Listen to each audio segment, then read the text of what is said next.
สบายดีพ่อแม่พี่น้องป้องปายเบิดซุคนเนาะ FC ทางช่องบ่าวภูมิ Channel เนาะมื้อนี้บ่าวภูมิก็สิมาตามแนวทางพี่น้องคือเก่าเนาะสำหรับหวยฮานอย3น้อยนะครับเนาะก็มาเบิ่งนำกันเลยเนาะพี่น้องเนาะสำหรับฮานอย3น้อยเนาะ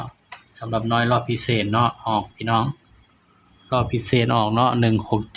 167ข้างล่างออก79สำหรับรอบพิเศษเนาะพี่น้องก็มาเบิ่งเนาะก็เข้าที่979ตรงๆเลยพี่น้อง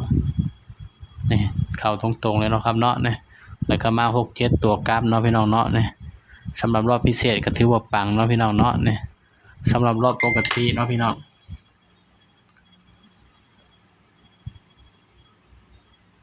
รอบปกติเนาะออก445ข้างล่างออก55รอบ VIP 192ข้างล่างออก48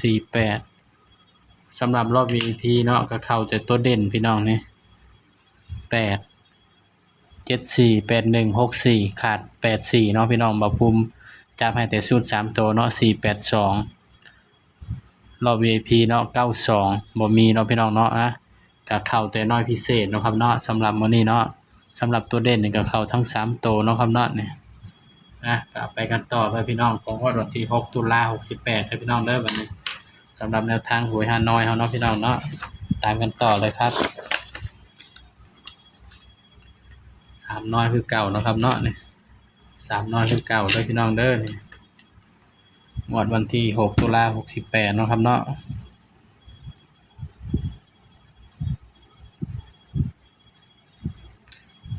สำหรับหวยฮานอยเนาะครับเนาะนี่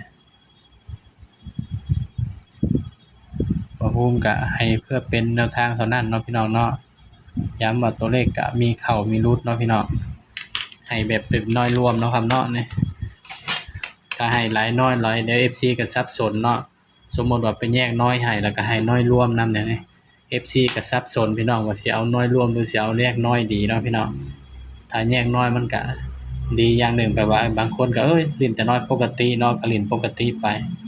แต่ว่าสำหรับบ่าวภูมิเนาะเอาแบบน้อยรวมดีกว่าพี่น้องเฮามีแค่9หางนี่เฮาก็รูดไปเลยพี่น้องสำหรับเด่น3ตัวมา1ตัวเนาะครับเนาะสำหรับหวยฮานอยเนาะสูตรนี้ก็เดินดีตลอดเด้อพี่น้องเด้อนี่ถ้าว่ามันหลุดก็หลุดบ่เกินงวดเดียวพี่น้องสำหรับสูตรเด่น3ตัวนี่เนาะครับเนาะก็มาเบิ่งนำกันเนาะ งวดวันที่6ตุลา68เนาะ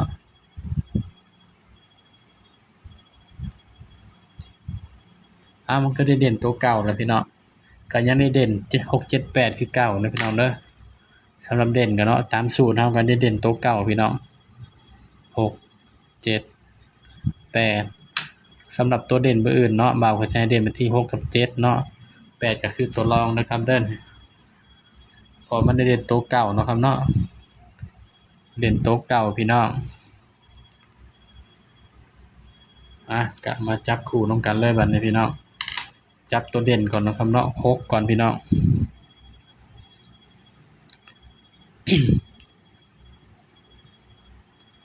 63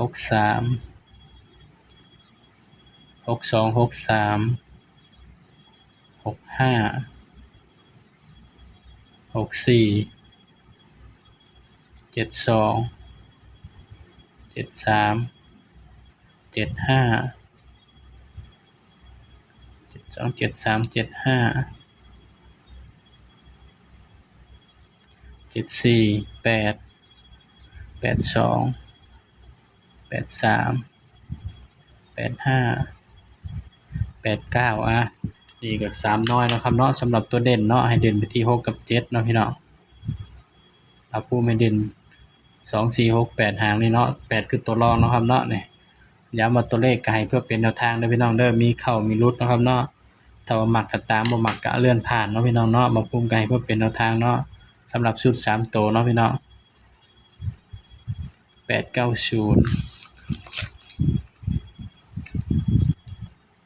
แ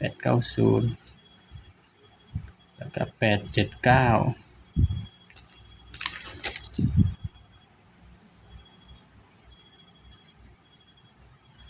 245อันนี้คือชุด3ตัวเนาะครับเนาะถ้าไผมักก็ตามเนาะสำหรับชุด3ตัวเลยพี่น้องสำหรับคลิปนี้เนาะบ่าวภูมิก็ฝากพี่น้องเพียงส่ำนี้เนาะอย่าลืมกดไลค์กดแชร์กดติดตามบ่าวภูมิ Channel ด้วยนะครับเด้อ สำหรับคลิปนี้ก็บ่าวภูมิกับฝากไว้เพียงเท่านี้เนาะพี่น้องเนาะสวัสดีครับ